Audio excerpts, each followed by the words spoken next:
is this shooting in Colorado an act of terrorism?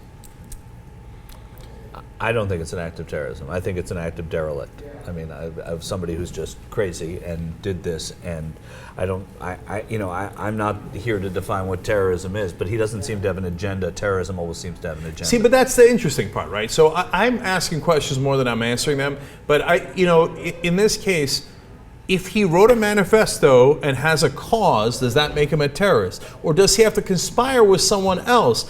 Or is that not enough because the Columbine guys weren't what we consider terrorists, but they conspired with each other, right? Or do they have to be attached to a group, whether it's Al-Qaeda for fundamentalist Muslims, movement, or a right-wing extremist movement, or a militia movement or something? What makes it an act of terrorism?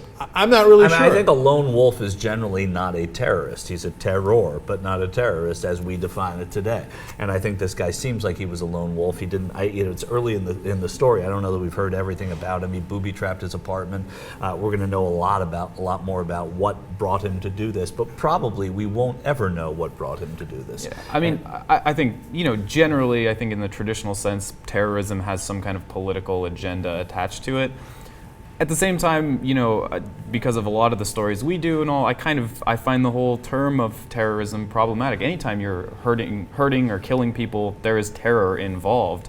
But I don't like how terrorism winds up becoming this catch-all phrase that we can throw at, basically anyone we want to then immediately have them be damned.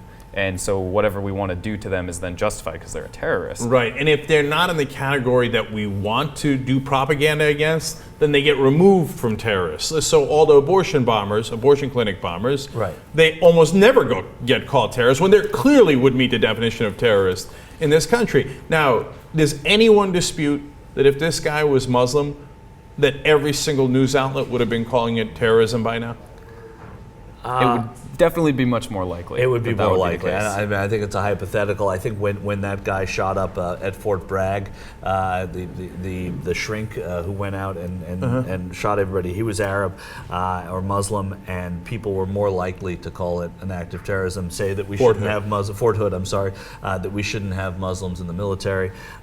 Is there any conversations about how we shouldn't have white people in the neuroscience departments right now? There are none. I mean, I'm not obviously endorsing it. I'm just saying. But I don't know that conversation would have happened. It's a hypothetical, but it's certainly Lucas is right. It'd be more likely to happen. And look, whether it would have happened for all the news agencies and would have happened immediately is an open question.